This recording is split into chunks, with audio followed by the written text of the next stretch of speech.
ఈ సంతోషంలో పాలు పంచుకోవడానికి నన్ను ఆహ్వానించి ఇక్కడ రమ్మన్నారు. వాళ్ళు ఇందా కృషి చెప్పినట్లుగా సినిమా చూసిన వెంటనే దీనికి ఎప్పుడు ఫంక్షన్ పెడతారు, దీని గురించి 4 ముక్కలు మాట్లాడాలని నాకు ఉత్సాహంగా ఉంది అనగానే వరుణ్ చాలా సంతోషపడిపోయి, డాడీ మీరు రావాలి ఇదంటే, ఖచ్చితంగా వస్తాను రా, ఇది ఇలాంటి సెలబ్రేట్ చేసుకోవాలి, ఈ ఆనందం 10 మందితో పంచుకోవాలి. ఇంత పెద్ద విజయాన్ని ఇచ్చేటువంటి ఆడియన్స్కి మనం తల ఉంచి వాళ్ళకి ధన్యవాదాలు తెలియచేయాలి. ఇది అందరి యొక్క బాధ్యత అంటూ ఆ ఉద్దేశంతో నేను ఇక్కడ రావడం జరిగింది. అండ్ చాలా సంతోషంగా ఉంది. అండ్ ఒక సినిమా హిట్ అయితే ఇక్కడ ఉన్నటువంటి అందరూ టెక్నీషియన్స్, పనిచేసిన వాళ్ళు, నటీనటులు, సాంకేతిక నిపుణులు, ప్రతి ఒక్కరు వాళ్ళ ఆనందం ఓవర్వెల్మింగ్ తోటి వాళ్ళు అయ్యి చూపించే రియాక్షన్స్ చూస్తుంటే ఓ ఇది కదా అని. కానీ ఒక సినిమా హిట్ అయ్యింది అంటే అది ఎంతమందిలో, అంటే దాన్ని కొన్నటువంటి వ్యాపారాత్మకంగా చూసి కొనేటటువంటి బయ్యర్లు కానివ్వండి, ఎగ్జిబిటర్స్ కానీ, వాళ్ళల్లో ఒక బ్యాంకులో అకౌంట్లో డబ్బులు నింపుతుంది. అట్లాగే ఇక్కడ పనిచేసే కార్మికులు కానివ్వండి, కళాకారులు కానివ్వండి, ప్రతి ఒక్కరిలోనూ వాళ్ళకి ఒక సంతృప్తి నింపుతుంది. కింద స్థాయి వాళ్ళకైతే కనుక వాళ్ళకి ఆ రోజున ఆ కుటుంబానికి కడుపు నింపుతుంది. ఇక ప్రొడ్యూసర్లు ఎవరైతే నిర్మించారో వాళ్ళకి ఎంత ఎనలేని సంతోషం నింపుతుంది వాళ్ళ గుండెల్లో.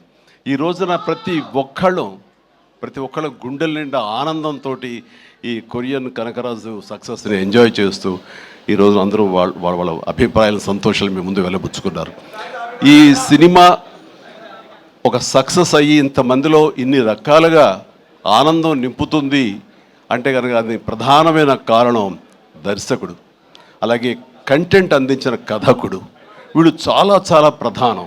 వాళ్ళ బాధ్యత అంతా ఇంత కాదు. ఒక సినిమా హిట్ అయితే ఇన్ని వందల మందిలో ప్రత్యక్షంగా, కొన్ని వేల మంది పరోక్షంగా వాళ్ళ యొక్క ఆనందానికి కారణం అవుతారు. కాబట్టి వాళ్ళ యొక్క బాధ్యత అంతా ఇంత కాదు. ఈ రోజున మన మేర్లపాక గాంధీ గారు, ఆయన చిన్నవాడైనా సరే గతంలో సినిమాలు 1-2 సినిమాలు నిర్మించారు. ఎన్ని సినిమాలు చేశారు?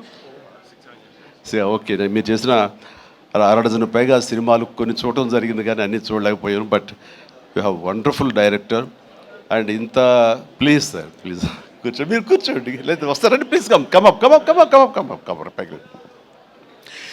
సో వీళ్ళ యొక్క ఆలోచన విధానం, వీళ్ళ కంటెంటు, ఇది ఎంత మందికి ఈ రోజున ఉపాధి కల్పించింది, ఎంతమందికి ఆనందాన్ని ఇచ్చింది, ఎంతమందికి అకౌంట్లో బ్యాలెన్స్ వేసింది అనేది నేను చెబుతుంటే దాని బాధ్యత అంతా ఇంత కాదు. వీళ్ళు కేవలం స్టార్ట్ కెమెరా యాక్షన్ ఓకే అని ఒక సినిమా చేసింది, ఓకే నెక్స్ట్ పిక్చర్ ఏంటి అని వెళ్ళటం కాదు. ఇది చాలా బాధ్యతాయుతమైనటువంటి ఒక పోస్ట్ డైరెక్టర్ అనేది. సో ఆ రకంగా పూర్తి స్థాయిలో ఈ సినిమా విజయవంతం అవటం కోసంగా ఎన్ని అడ్డంకులు వచ్చినా సరే, ఎన్ని ఆర్థిక సమస్యలు వచ్చినా సరే, ఎన్ని రకాల వచ్చిన వాటిని అధిగమించి ఒక కాన్ఫిడెన్స్ తోటి, సినిమా మీద నమ్మకంతో సినిమా విజయం ముందుగానే ఊహించి ఈ స్థాయికి తీసుకురావడానికి కారణమైనటువంటి మేర్లపాక గాంధీ గారిని నేను మనస్ఫూర్తిగా అభినందిస్తున్నాను. ఇలాంటి ఈ ఉత్సాహాన్ని, ఈ యొక్క దీన్ని ఫ్యూల్ లాగా చేసుకుని గుండెల నిండా నింపుకొని మరింత ఉత్సాహంగా మీరు ముందుకు వెళ్ళాలని, మరెన్నో హిట్స్ ఇవ్వాలని, పరిశ్రమ ఆ రకంగా మీరు సేవలు అందివ్వాలి, మీరు అంత అభివృద్ధిలోకి వెళుతూ పై స్థాయికి వెళ్ళేందుకు మీరు అన్ని రకాల కృషి చేయాలి. దానికి మీ కమిట్మెంట్, మీ కష్టపడే తత్వం అండ్ ప్రొడ్యూసర్ పట్ల బాధ్యత, మీ మీద ఆధారపడే ఎంతోమంది పట్ల మీ యొక్క రెస్పాన్సిబిలిటీ, ఇవన్నీ కూడా మీరు మైండ్లో పెట్టుకుని మంచి కంటెంట్లతోటి సినిమాలు తీయాలని మనస్ఫూర్తిగా ఈ సందర్భంగా నేను చేస్తున్నాను. ఇక ఈ సినిమా సక్సెస్ చూస్తుంటే, ఈ సినిమాని చూస్తుంటే మాత్రం చాలాసార్లు డైరెక్టర్ ఒక వైవిధ్యమైనటువంటి కథ అనుకుని దాన్ని తెరకెక్కించడంలో ఒక చిన్న ఎక్స్పెరిమెంట్ చేసి అనుకోవచ్చు. అండ్ హారర్ కామెడీ అనేది చాలా వచ్చినాయి, గతంలో కూడా వచ్చినాయి. కానీ దీంట్లో ఒక ఫ్లేవర్, కొరియన్ ఫ్లేవర్ పెట్టడం అనేది వండర్ఫుల్ థాట్. అది ఇప్పుడు ప్రతి వాళ్ళు కే పాప్ అని, కే డ్రామా అని, మన కొరియన్ సినిమాలని, వాటి ఒక దీంట్లో మన ఓటీటీలో వాళ్ళందరూ చూస్తూ కొరియన్ పట్ల ఒక రకమైన మక్కువ పెంచుకున్నారు యూత్. అలాంటిది మన సినిమాల్లో మెర్జ్ చేస్తే కనుక ఆ రిజల్ట్ వేరు, ఆ ఇది వేరు అన్నీ, ఆ థాట్ రావడమే ఇంత పెద్ద సక్సెస్కి, ఇంత పెద్ద బ్లాక్ బస్టర్ అవ్వడానికి ప్రధానమైన కారణం. దానికి మనస్ఫూర్తిగా సభాముఖంగా నేను గాంధీని అభినందిస్తున్నాను. అండ్ ఈ సినిమాలో ఇంత రసవత్తరంగా సాగింది, ఇంత కమర్షియల్గా ఇంతమందిని ఆకట్టుకోగలిగింది అంటే ప్రధానంగా వరుణ్ తేజ్ ఇక్కడ నేను ఏది మాట్లాడిన ఒక బిడ్డగా కాదు, ఒక వైవిధ్యం వెల్కమ్ చేసి కేవలం ఒక సేఫ్ జోన్ కాకుండా రిస్క్ అయితే అయ్యింది, నేను అందరిలాగా కాకుండా వెరైటీగా వెళ్తూ ఉండాలంటూ ఆ కోరిక మేరకు, ఆ యొక్క జిజ్ఞాస మేరకు క్రిస్ గారి ఆయన కంచె నుంచి చేసిన, అంతకుముందు ఆ సినిమా ఫస్ట్ సినిమా ముకుందా చేసిన, ఒక్కొక్క సినిమా అలాగే స్పేస్ నేపథ్యంలో అంతరిక్షం చేసిన, ఇలా ప్రతి సినిమా చూస్తుంటే ఒక్క సినిమాలో కనిపించడం మరో సినిమాలో కనిపించలేదు. ఇప్పుడు మనం అందరూ ఏవి చూసాము, డిఫరెంట్ గెటప్స్ తోటి వెళుతూ ఆ చేసిన ఆ కొన్ని సినిమాలు కూడా వైవిధ్యం చూపిస్తూ ముందుకు వెళ్తున్నాడు అని అంటే కనుక అతను ఒక ఆర్టిస్ట్గా నిలబడాలని తప్ప కమర్షియల్గా గబగబా సినిమాలు చేసేసి నా డబ్బులు చేసేసుకోవాలి, నేను స్టార్గా ఎదిగిపోవాలి అనే ఆ తాపత్రయం కంటే కూడా ఒక నటుడుగా ఆచితూచి అడుగులు వేస్తూ, అలాగే కథ సెలక్షన్లో కూడా అతను అంత కరెక్ట్గా వెళుతున్నాడంటే కనుక అతని ఆలోచన విధానం బాగుంది, అతను ఎంచుకునే జోనర్స్ బాగున్నాయి. వాటి కోసం లేట్ అయినా పర్వాలేదు, అందులో కొన్ని విజయవంతం అవుతాయి, మరికొన్ని అపజయానికి అవ్వచ్చు. కానీ నీ వరకు నువ్వు తీసుకున్న ఆలోచన విధానంలో కానీ, నువ్వు ఎన్నుకున్న క్యారెక్టర్స్ కానీ, అందులో నువ్వు పోర్ట్రే చేసిన విధానం కానీ, నువ్వు అందులో చూపించిన నటన కానీ, నీ వరకు నువ్వు ఎప్పుడూ ఫెయిల్ అవ్వలేదు. ప్రతి సినిమాకు నువ్వు విజయం సాధిస్తూనే ఉన్నావు. ఆ సినిమా కొంచెం వెనకంజ వేసిందంటే ఆ తప్పు నీదవ్వదు. కాబట్టి వరుణ్ ఇదే ధైర్యంతో, ఇదే కాన్ఫిడెన్స్ తోటి ముందుకు వెళుతూ ఉండు. ఒక వెర్సటైల్ యాక్టర్గా నువ్వు ఇక్కడ ఈ స్థానం సుస్థిరం చేసుకుంటావు. All the very best. And ముఖ్యంగా ఇక్కడ ఈ సినిమా సక్సెస్ అవ్వడానికి మీ అందరూ కారణమైనా సరే, జస్ట్ చిన్న పర్సనల్గా మాట్లాడుకుంటాను. అండ్ మా వాడు ఇది తన సక్సెస్ అనుకుంటున్నాడు, ఇది నీ ఖాతాలో వేసుకోవద్దు వరుణ్, ఇది మన బుడ్డోడు వాయువు తేజ్ ఖాతాలో వేయి. నీ లక్కీ చామ్ వాడు చూసావు, ఇందాక 7 సంవత్సరాలు బట్టి సరైన హిట్ ఇవ్వలేకపోయాను అనుకున్నావు సేవ, మీరు ఇప్పుడు ఎందుకు ఇచ్చారంటావు? అది తేడా. కాబట్టి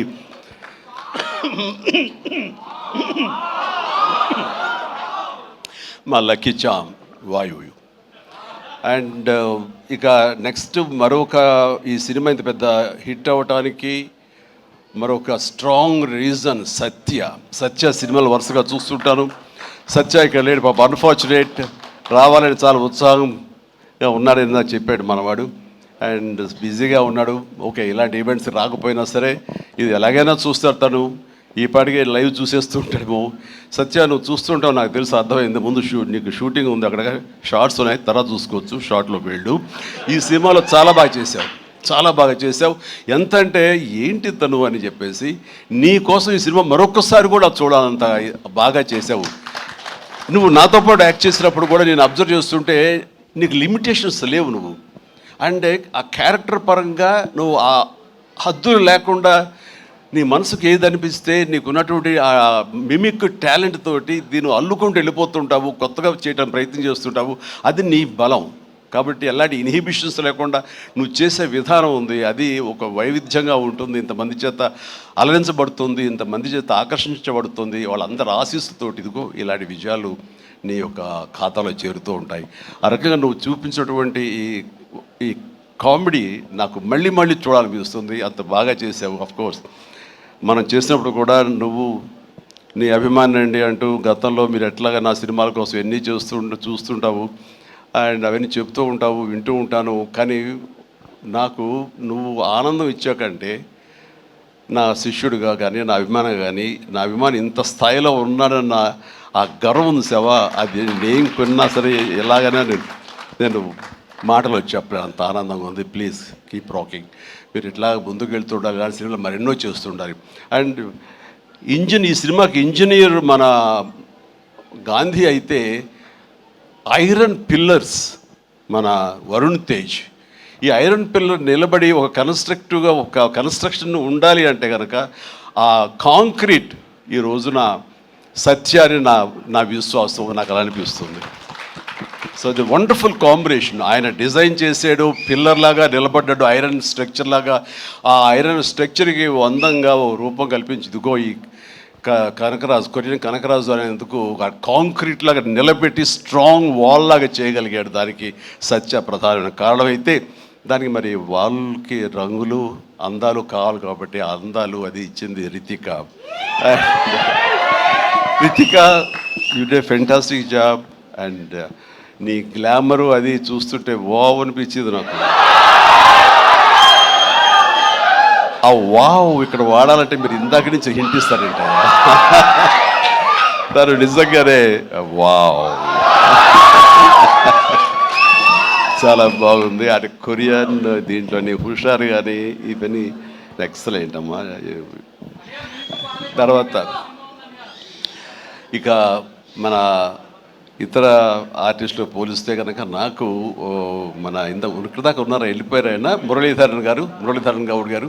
ఓకే, ఆయన ఎక్సలెంట్, ఆయన కూడా మంచి ఆర్టిస్ట్. ఆయన సినిమాలు చూస్తుంటాం, ఎంత సహజంగా చేస్తుంటారో వారు కూడా ఇందులో కామెడీకి ఉపయోగపడ్డారు. అండ్ ఈ సినిమా విలేజ్ నుంచి ఇక్కడి నుంచి ఇండియా నుంచి ఫారిన్ వెళ్ళిన తర్వాత చూస్తుంటే ఒక కొరియన్ ఫిల్మ్ చూసేట్లే ఉంది, అంత బాగా ఉంది. దీనికి చాలా ఖర్చు ఉంటుంది కదా అనుకున్న తర్వాత నేను ఎంక్వైరీ చేస్తే చాలా బడ్జెట్, చాలా లిమిట్ తోటి, బడ్జెట్ కన్స్ట్రైన్ తోటి వాటితోటి కూడా ఆయన అది చేయగలిగి ఆ ఫీలింగ్ ఇవ్వగలిగాడంటే నాకు చాలామంది ఈ ఒక్క విషయంలో మనం నేర్చుకోవాలి. అంటే ఖర్చు పెడితే అనేది కనపడుతుంది తెర మీద అనే భావంతో కాదు, నువ్వు ఇక్కడ అనుకోవాలి, నీ మైండ్లో అనుకోవాలి, ఈ విజువల్స్ మీద నీకు ఉండాలి, ఎడిటింగ్ సెన్స్ ఉండగలగాలి, డైరెక్టర్కి ఉండగలిగితే కనుక ఇలా రావాలి అంటే ఏమేం చేయాలని నువ్వు ఎక్సర్సైజ్ చేసుకుంటే కనుక అండ్ అవి ఇక్కడే సాధ్యపడుతుంది. ఈ రోజునటువంటి ఈ విఎఫ్ఎక్స్లో కానివ్వండి, మనకున్న టెక్నికల్ ఎక్సెస్తో కానివ్వండి, మనకి ఇచ్చిన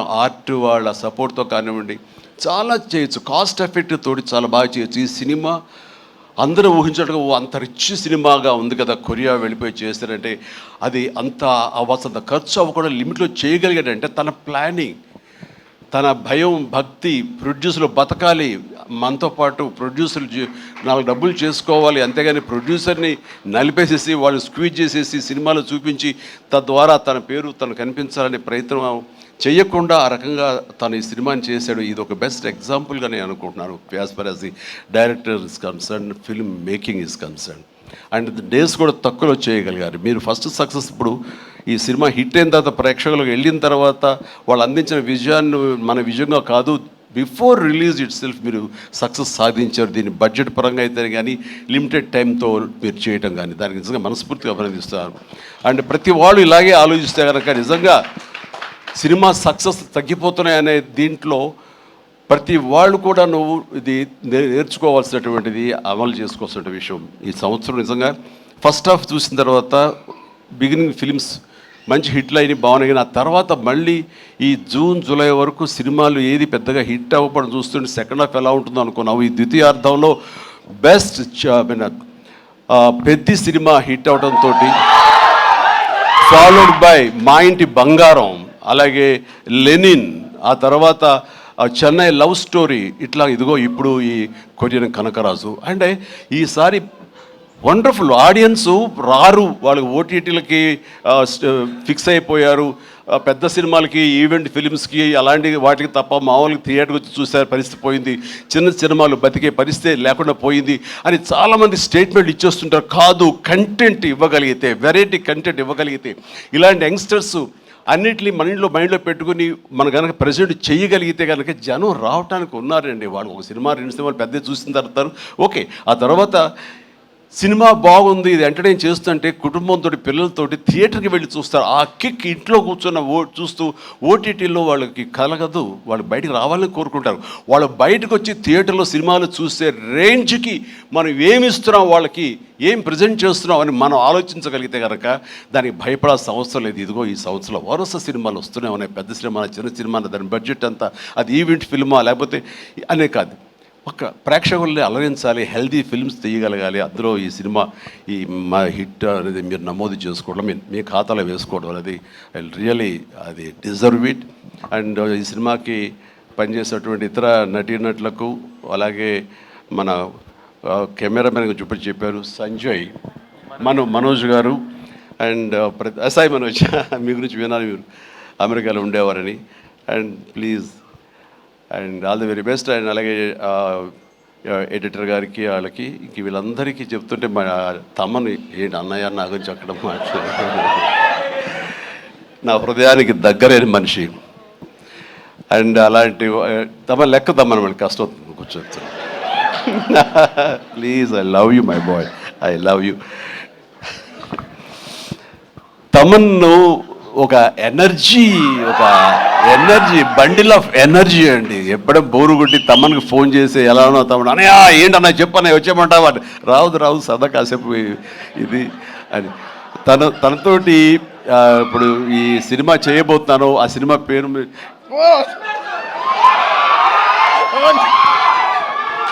చెప్పలేదు, చాలా హోల్డ్ చేసుకుంటున్నాను.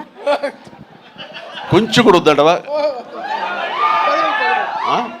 కొంచెం ఫస్ట్ లెటర్ ఫంక్షన్కి వచ్చే ముందరే బాబీ చెప్పి మరి పంపించాడు, నేను జాగ్రత్త చూసుకోండి. ఓకే, వాళ్ళకి హింట్ ఉన్న పోనీ ఆపుకోలేకపోతున్నాను, బలవంతంగా ఆపుతున్నాడు చెప్తాను నేను. Okay, all right. అండ్ ఇందాక డైరెక్టర్ గారు అన్నట్లుగా మేము ఒక బొమ్మను తయారు చేసావు, దానికి ప్రాణం పోసావు నువ్వు అని. నిజంగా ప్రాణ ప్రతిష్ఠ చేసేటటువంటి అద్భుతమైనటువంటి ఒక టెక్నీషియన్ మనం తమన్. నేను ఇదే మాట అన్నాను, మాకు ఈ సినిమా అన్ని రకాలుగా మేము చేసాము అని. నాకు ఈ మధ్యకాలంలో మేము చేసినటువంటి గాడ్ ఫాదర్ సినిమాలో. అండ్ తమన్, నిన్ను నమ్ముతున్నాను, దీనికి ప్రాణ ప్రతిష్ఠ నువ్వు చెయ్యాలి, దీనికి ప్రాణం పోయాలి, దీనికి ఆరో ప్రాణం నువ్వే అవ్వాలి అని అన్నందుకు ఆ సినిమాలో తను చేసి ఆ బీజిఎమ్స్ అవి అంత అత్యద్భుతంగా ఇచ్చాడు ఆ సినిమాలో. అండ్ దానికి ఇప్పుడు మళ్ళీ ఈ సినిమా మన రాబోయే కొత్త సినిమా 158 అలాగే అంతా కష్టపడి కంగారు అదే ఛాన్స్ ఇవ్వట్లేదు.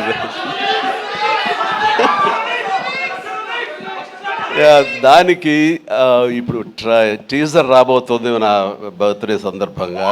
దానికి ఇది ఆపలేవు నువ్వు, ఇంకా ఏమి చెప్పకుండా అంటే కష్టం అవుతుంది, ఇంకా చిరాకు తెప్పిస్తాను ఎంత. సో టీజర్ అనేది కొల్లి బాబీ చాలా అద్భుతంగా కట్ చేసినాడు. దానికి తను ఇస్తున్న బీజిఎమ్స్ అనేది అదొక లెవెల్లో ఉంటుంది. ఖచ్చితంగా మీరు ఆ రోజున మీరు వెయిట్ చేయండి. ఆ సినిమా ఆ ట్రైలర్ ఎంజాయ్ చేస్తూ తద్వారా మీరు బాగుంది అంటే అదే మీరు నాకు ఇచ్చే బర్త్డే విషెస్. తమన్, మనస్ఫూర్తిగా ఈ సినిమాలో నీ వర్క్ గురించి ప్రత్యేకంగా చెప్పక్కర్లేదు, అత్యద్భుతంగా చేసావు, ప్రతిదీ బాగుంది. అండ్ కొన్ని ఎలివేషన్స్ నువ్వు ఇచ్చినప్పుడు అంతా ఇంతగా తను ఒక సాదాసీదా ఒక విలేజ్ బాయ్ నుంచి వాడు ట్రాన్స్ఫార్మ్ అయ్యి ఒక కొరియన్ వాడు ఆవహించిన తర్వాత తన స్వాగ్, తన బడి తీసుకోవడం, తన సిగార్ కాల్చడం, ఇవన్నీ చూస్తున్నప్పుడు వెనకాల నువ్వు కనపడుతున్నావు సైమల్టేనియస్గా.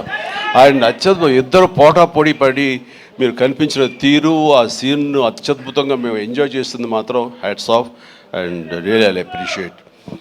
ఇక ఎవరి గురించి మర్చిపోయింది క్షమించండి. ప్రతి ఒక్కరికి నా హృదయపూర్వక అభినందనలు. మీరందరూ ఎక్సలెంట్గా చేశారు. కాసర్ల గారు, అలాగే బాయ్ మీరు కూడా. అండ్ అఫ్కోర్స్ మీ గురించి ఇప్పుడే నా యూసఫ్ గారండి, దావూద్ గారు. అండ్ మీరు కూడా వెనక స్క్రీన్ ప్లేలో మీ యొక్క పాత్ర ఉందని విన్నారు. అట్లాగే ఎవరు ఇందాక నుంచి హాసిని ఐశ్వర్య అంటారు. మీరు ఎవరో తెలియదమ్మా, కానీ ఇది అందరూ మీ గురించి మాట్లాడుతున్నారు. మీ ప్రత్యేకత ఏంటో నాకు కాస్ట్యూమ్స్ డిజైనర్, సారీ, ఓకే, మా ప్రొడ్యూసర్ వైఫ్. ఓకే, సో మీకు కూడా నాకు కంగ్రాచులేషన్స్. అండ్ ఈ రోజున క్రేష్, మీరు ముందు నుంచి కూడా మీరు రాజీవ్ రెడ్డి గారి కాంబినేషన్లో మీరు సంస్థ పెట్టడం ఏంటి, దాంట్లో మీరు సినిమాలు తీయటం, మీకు నచ్చింది సినిమా ఎంత పెద్ద హిట్ అయింది ఏంటి అంత కాదు, సినిమాలు చేస్తూ ఉండాలి, మా ప్యాషన్ ఏంటో మీకు తెలుస్తుంది. బట్ ఈ నేపథ్యంలో మీరు అట్లా ధైర్యంతో మీరు ముందుకు అలా వెళుతూ ఉన్న ఈ ప్రయత్నంలో హిట్ అనేది ఇన్విటబుల్. అది ఈ రోజున ప్రూవ్ అయింది. అండ్ నిర్మాతగా రాజీవ్ రెడ్డి గారికి అండ్ ఆయన ఫ్రెండు కో ప్రొడ్యూసర్గా నీకు, అలాగే మరొక ప్రొడ్యూసర్స్గా ఉన్నటువంటి మా కుర్రవాళ్ళు Vicky and UV creations, Vamsi, వీళ్ళందరికీ హృదయపూర్వక అభినందనలు. ఈ సినిమా హిట్ అవ్వడం అనేది ఇంతమందిలో ఆనందం కలిగిస్తున్నందుకు ఈ కారణమైనటువంటి ప్రతి ఒక్కరికి, చిన్న పెద్ద అందరికీ నా హృదయపూర్వక నా సంతోషాన్ని తెలియజేస్తూ నా అభినందనలు తెలియజేస్తాను. ముఖ్యంగా ఇలాంటి సినిమాలు ఆదరించినందుకు మీ ప్రోత్సాహానికి, ఆడియన్స్కి మనస్ఫూర్తిగా thank you so much. I love you all.